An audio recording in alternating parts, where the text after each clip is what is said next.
শিকদার, তোমার কাছে একটু জানতে চাইছি যে কালকে তোমার আসলে অনুভূতি কেমন ছিল, যে কোনো মুহূর্তে প্রাণ হারানোর একটি আশঙ্কা আমরা দেখতেই পাচ্ছি যে আসলে একটি রীতিমতন আসলে রণক্ষেত্রে পরিণত হয়েছিল গোপালগঞ্জ গতকালকে, এবং আন্তর্জাতিক দেশে বিদেশে বিভিন্ন জায়গায় এই নিয়ে এখন আলোচনা চলছে, এবং আন্তর্জাতিক মাধ্যমগুলোতেও আসলে বলা শুরু হয়েছে যে সেনাবাহিনী গতকাল যে ঘটনাটা বাংলাদেশে ঘটিয়েছে সেটা সুস্পষ্টভাবে মানবাধিকার লঙ্ঘন, এবং বোঝাই যাচ্ছে যে আসলে সেনাবাহিনী কাদের সাথে হাত মিলিয়ে কাজ করছে। এগুলো সবকিছুই আসলে এখন সুস্পষ্ট। তো গতকালকে এইরকম ভয়াল মুহূর্তে আহ তোমার কি একটাবারও মনে হয়নি যে তুমি যে কোনো সময় আসলে মারা যেতে পারো? তুমি কি দেখলে এবং কি করলে গতকালকে, এবং কি পরিস্থিতি ছিল আসলে সেখানে? বা আপনি হয়তো অবগত আছেনই, আমি দীর্ঘদিন এলাকা ছাড়া। যখন আমাদের গোপালগঞ্জের অস্তিত্বের উপর আঘাত আসলো, তখন আর বসে থাকতে পারিনি। আমি বাড়ি আসি, বাড়ি এসে মা বাবার থেকে দোয়া নিই, দোয়া নিয়ে বের হয়ে যাই। তখন আমরা স্বীকার করে নেই, মাতৃভূমির জন্য হয় মৃত্যু, নয় প্রতিবাদ। আমরা আমরা আমরা আমাদের সর্বোচ্চ দিয়ে মাতৃভূমি, জন্মভূমির রক্ষার্থে জীবন দেওয়ার জন্য প্রস্তুত ছিলাম। এর জন্য আমাদের যা করণীয় করার দরকার ছিল আমরা করতে রাজি ছিলাম। আপনি হয়তো অবগত আছেন বা দেখবেন, আমরা কাশিনী উপজেলা ছাত্রলীগ, আওয়ামী লীগ রাস্তার দুই পাশে গাছ ফেলে রাস্তা অবরোধ করে রাখি। তখন বিভিন্ন এই ইউনুস বাহিনীর প্রশাসন, গ্যাং, গোয়েন্দা সংস্থার লোক আমাদের আশপাশে চারপাশে অ্যাটাক করার জন্য প্রস্তুত ছিল। যে কোনো মুহূর্তে আমরা জানতাম আমাদের উপর অ্যাটাক আসবে। আমরা কিন্তু হাতে কোনো অস্ত্র ছিল না, আমাদের হাতে কোনো লাঠি ছিল না। আমাদের বুকে ছিল মুজিবের প্রেম, আর মনে ছিল বল, উপরে ছিল আল্লাহর উপরে ভরসা। আমরা জানতাম এই যুদ্ধ আমাদের জয়ী হইতে হবে। এই যুদ্ধ আমাদের অস্তিত্বের, এই যুদ্ধ দেশবাসীকে একটি মুক্তিকামী বাংলাদেশকে মুক্ত করার। এই জন্য আমরা এখনো প্রস্তুত আছি, ভবিষ্যতে উপস্থিত তাহলে থাকবো তোমার ইনশাল্লাহ। আপনার কথা থেকে জননেত্রী শেখ আপনার হাসিনার একটা ডাকের অপেক্ষায় আমরা বুক জি আপা। আপনার কথা থেকে বোঝা যাচ্ছে যে যারা আপনারা বিভিন্ন জি আপু। মানে নিরাপত্তার খাতিরে যারা আসলে এলাকার বাইরে ছিলেন, গোপালগঞ্জে আঘাত হবে এই কথা শোনার সাথে সাথে জীবনের তোয়াক্কা না করে, অ্যারেস্ট হয়ে যাওয়ার ভয় না করে আপনারা হ্যাঁ, আসলে গোপালগঞ্জ মুখী হয়েছিলেন। এটাই তো। এবং আমরা এরকমও শুনছিলাম যে দেশের বিভিন্ন অঞ্চল থেকেও আসলে মানুষ প্রস্তুত ছিল গোপালগঞ্জকে আসলে রক্ষা করবার জন্য সেখানে এগিয়ে যাওয়ার। জি। আমরা আরো কিছু ওই গতকালকের ঘটনার আমরা আরো কিছু আসলে একটু চিত্র দেখতে চাই। চলুন আমরা একটু দেখে আসি। যুগে যুগে জড় জীব সবে পড়ে রবে নিবিড় বেলায়, ধুলি ধূসর পদচিহ্ন আঁকা মরুর বালুকায়। এখানে পড়ে আছে কত শত প্রাণ, জীবনের গান গেছে হারিয়ে, একা দাঁড়িয়ে অপেক্ষায়।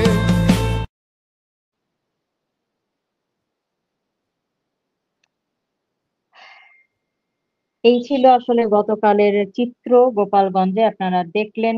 প্রিয় দর্শক যারা আমাদের সঙ্গে সংযুক্ত রয়েছেন, আপনারা আওয়ামী লীগের সমর্থক নাই হতে পারেন, আমার বিশ্বাস আপনারা বাংলাদেশের সমর্থক।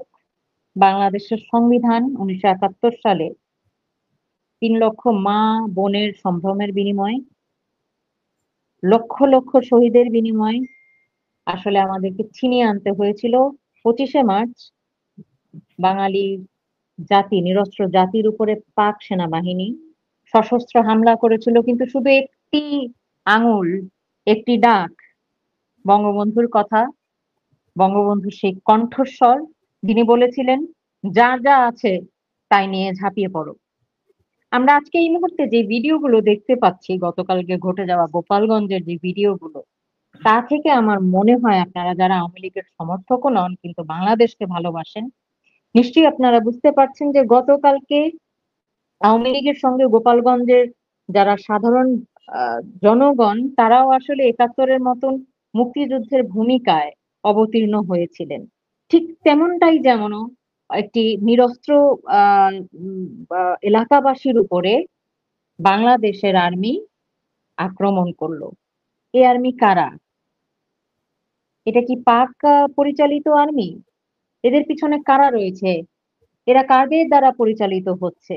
এইভাবে নির্বিচারে গণহত্যা ঘটার পিছনে আসলে কারণ কি? সুপ্রিয় দর্শক, আপনাদের কাছে আমি এই প্রশ্নটা করব, আপনারা ভাবুন, চিন্তা করুন এবং প্রশ্ন করুন। দেশটা আমার, আপনার, আমাদের সকলের। গোপালগঞ্জের উপরে এই আলাদা করে ক্ষোভের কারণ কি? ক্ষোভের কারণ, যারা 1971 সালে বঙ্গবন্ধুকে ভয় পেয়েছে, বঙ্গবন্ধুর কারণে যেই পরাশক্তি বিজয়ী হতে পারেনি, যারা বাংলাদেশের সংবিধানকে ভয় পায়, যারা বাংলাদেশের পতাকাকে ভয় পায়, যারা বাংলাদেশের জাতীয় সঙ্গীতকে ভয় পায়, যারা বাংলাদেশের স্বাধীনতা আনার যে দল আওয়ামী লীগকে ভয় পায়, স্বাধীন বাংলাদেশের স্বাধীনতাকে ভয় পায়, 1971-কে ভয় পায়, এই সমস্ত কিছুকে নিশ্চিহ্ন করবার জন্য যে শক্তি, সেই শক্তিরই যেন একটি আমরা আক্রমণ গতকাল দেখতে পেলাম।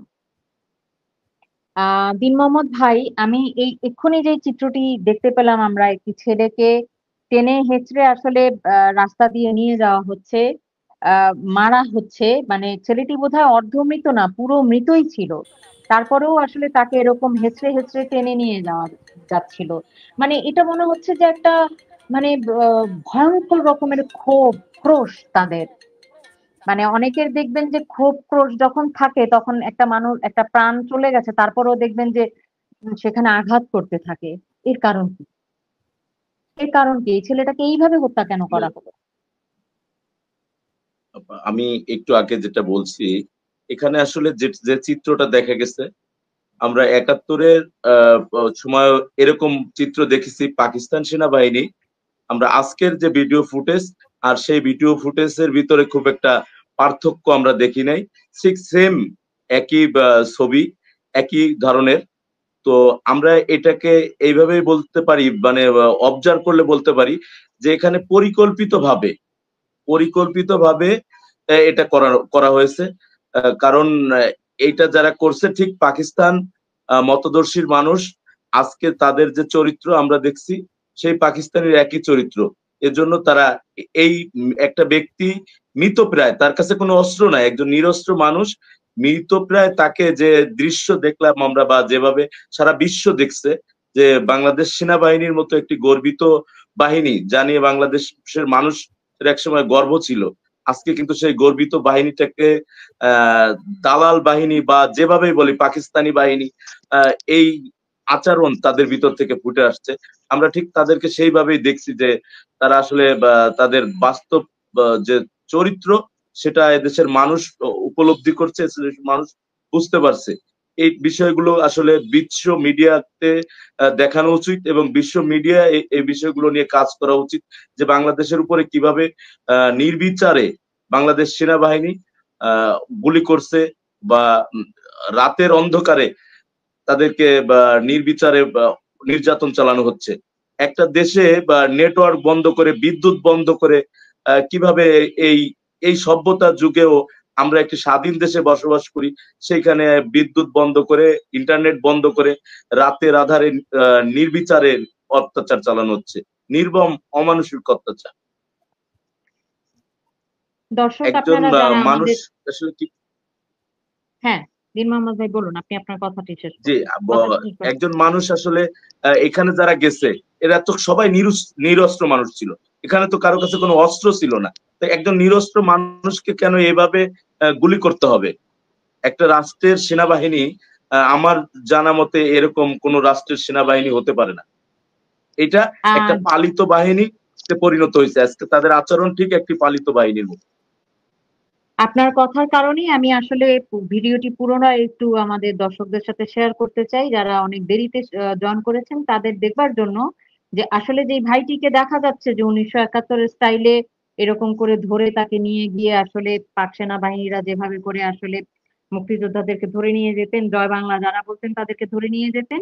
আপনারা আরেকবারের জন্য আসলে ভিডিওটি দেখুন যে তার হাতে আদতেও আসলে কোনো অস্ত্র ছিল কিনা, কিংবা তিনি আসলে কাউকে আক্রমণ করেছেন কিনা। যেহেতু আমাদের দিন মোহাম্মদ ভাই বলছিলেন যে এটা বেশি বেশি করে আসলে আন্তর্জাতিক মিডিয়া এবং অন্যান্য জায়গায় দেখানো উচিত, যদিও সম্ভাব্য বিভিন্ন জায়গা থেকে, ইন্টারনেট থেকে এই ভিডিওগুলো নামিয়ে দিচ্ছে সরকার, কিন্তু আমি দর্শকদের সঙ্গে ভিডিওটি আরেকবার শেয়ার করতে চাই।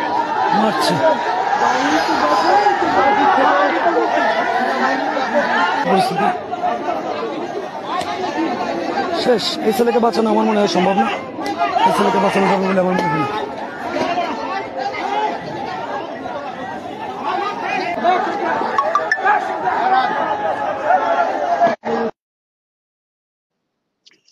দর্শক আপনারা দেখছিলেন যে তাকে মৃত কনফার্ম করার জন্য আসলে তার গলার মধ্যে বুকের মধ্যে সেনাবাহিনী পা দিয়ে চাপ দিয়ে আসলে দেখছিল যে সে জীবিত কিনা। এটা একটা সেনাবাহিনী ট্রেনিং এর মধ্যে থাকে, যদি সে জীবিত থাকে ওই চাপে আসলে তাকে নিশ্চিত করা হয় মেরে ফেলবার জন্য। কিন্তু আমরা তার হাতে আসলে কোনো অস্ত্র দেখতে পাইনি। আমরা এই ভিডিওটি একটু একটা জায়গা থেকে কেটে এখানে দেখালাম, কিন্তু শুরু থেকে আমরা দেখেছি এই ভিডিওটা আরো অনেক অ্যাঙ্গেল থেকে আমরা দেখেছি যে এই ছেলেটি আসলে কাউকেই ওখানে আক্রমণ করছিল না। তাকে 6-7 জন সেনাবাহিনী মিলে এইভাবে আসলে আক্রমণ করে আসলে তিনি প্রাণ হারিয়েছেন। আহ আমার আসলে বলবার ভাষা নেই। কিছু আহ আমি আসলে হতবাক হতবাক যে গতকালকে বাংলাদেশে ঘটে যাওয়া গোপালগঞ্জের এই ঘটনা বিষয়ে আসলে। রানা শিকদার, আপনি ছাত্রলীগের একজন।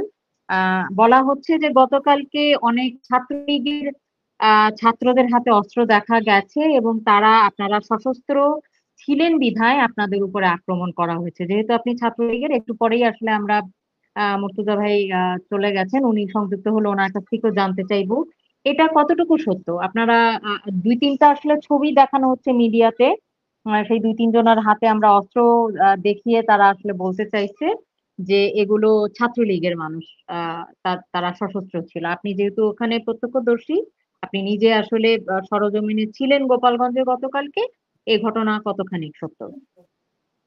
বিষয়টা হচ্ছে যে আমরা সম্পূর্ণভাবে নিরস্ত্র ছিলাম, আমাদের হাতে কিছু ছিল না। এগুলো সম্পূর্ণভাবে মিথ্যে ও বানোয়ার কথায়। এই যে যে উপদেষ্টা বাহিনী, সমন্বয় বাহিনী, এদের সাথে জঙ্গি বাহিনী আসছে। আপনি খেয়াল করলে দেখবেন যে এই সারজিৎ, হাসনাত, এদের সাথে কিছু লোক ছিল, তারা সম্পূর্ণ আইএস এর এজেন্ট, তারা জঙ্গি বাহিনী। এদের আচার আচরণ, পোশাক সম্পূর্ণ জঙ্গি জঙ্গি স্টাইল। এরা আপনি মূল প্রথম যে ধাওয়া পাল্টা ধাওয়া শুরু হয়, এটা কিন্তু ওই সমন্বয়কদের রাই পুলিশের সাথে সেনাবাহিনীর সাথে মিশে লেকপারের একটা ভিডিও আছে, ওইটা খেয়াল করবেন যে ওরা আমাদের উপর ইট পাটকেল টিয়ারশেল পুলিশের সাথে মিলে, পুলিশও মারতেছে, পুলিশের সাথে ওরা থেকেও বারবার আমাদের উপর আঘাত করতেছিল। এবার আসেন, এক পর্যায়ে যখন আমাদের উপর বারবার আঘাত আসতেছিল, আমাদের ভাইয়েরা মৃত্যুর কোলে ঢলে পড়তেছিল, আমাদের অনেক ভাই গুলিতে আহত নিহত হওয়া শুরু করলো, তখন বাঁচার তাগিদে আশপাশে কোনো বাঁশ বা লাঠি ছিল, নিজের সেফটির জন্য হয়তো তারা ব্যবহার করতে পারে। কিন্তু আমরা সম্পূর্ণ খালি হাতে নিরস্ত্রভাবে শান্তিপূর্ণভাবে আমরা আমাদের অবস্থানে অপেক্ষা করি, প্রতিবাদ জানাই। সেই শান্তিপূর্ণ অবস্থানে তারা বারবার আঘাত দেয়, তারা বারবার উস্কানিমূলক ভাবে আমাদের আঘাত করতে থাকে। আপনি লক্ষ্য করলে দেখবেন যে এই ইউনূস বাহিনী ও এই জঙ্গি বাহিনীর সাথে সব সময় সব জায়গায় জঙ্গি বাহিনী থাকে, অস্ত্রধারী জঙ্গি বাহিনী থাকে। আর আপনি আর একটা বিষয় খেয়াল করবেন যে সেনাবাহিনী গুলি করতেছিল, একটা মনে হয় সৈনিক, তা সৈনিকরা বলতেছে যে গুলি করো, এরকম তুই গুলি করিস না কেন?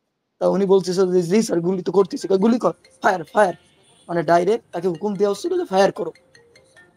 একটা সেনাবাহিনী, ডিবি, র্যাব, পুলিশ আর আমরা সাধারণ জনগণ অবস্থান নিয়েছি, সেইটা যদি তারা অ্যাকশনে যায় ডাইরেক্ট ফায়ারে, সেখানে আমাদের করণীয় কি? আমাদের দ্বারা যদি অস্ত্রই থাকতো তাহলে তো তারা টিকতে পারতো না। আমরা যদি অস্ত্র নিয়ে বা আমরা যদি আমাদের সর্বোচ্চ প্রস্তুত নিয়ে নামতাম, এই জঙ্গি বাহিনীকে ওপেন চ্যালেঞ্জ দেব, প্রশাসনবাদী কবে কখন কোন জায়গায় আমাদের সাথে অবস্থান করবে চ্যালেঞ্জ জানাই দিয়ে গেলাম। এনি হাউ এনি টাইম তাদের সাথে আমরা লড়াই করতে রাজি আছি। এই প্রশাসন সরে যাক, 2 দিন না 2 ঘন্টাও টিকতে পারবে না বাংলাদেশের জমিনে। এর জন্য আমাদের কোনো অস্ত্র দরকার নাই। এর জন্য আমাদের যে ভালোবাসা আওয়ামী লীগ, ছাত্রলীগ ও যুবলীগের ও শেখ হাসিনা যে শুভাকাঙ্ক্ষী আছে, এরাই এনাফ। এর জন্য আমাদের কোনো অস্ত্রের প্রয়োজন হয় না। মুর্তজা, আপনার কাছে একটু জানতে চাইবো, আমাদের ছোট ভাই রানা শিকদার বলছিলেন এবং আমরা মিডিয়াতে মানে সোশ্যাল মিডিয়াতে বিচ্ছিন্ন ভাবে এই কথাটা শুনতে পাচ্ছি যে কালকে সেনাবাহিনীর সাথে জঙ্গি রূপে মানুষ দেখা গেছে, যাদেরকে দেখেই বোঝা যাচ্ছিল যে যারা জঙ্গি প্রশিক্ষণ প্রাপ্ত। এই বিষয়টা সম্পর্কে যদি একটু আপনি আপনার অভিজ্ঞতা গতকালকে আপনি যা দেখেছেন যদি আমাদের সঙ্গে একটু শেয়ার করতেন।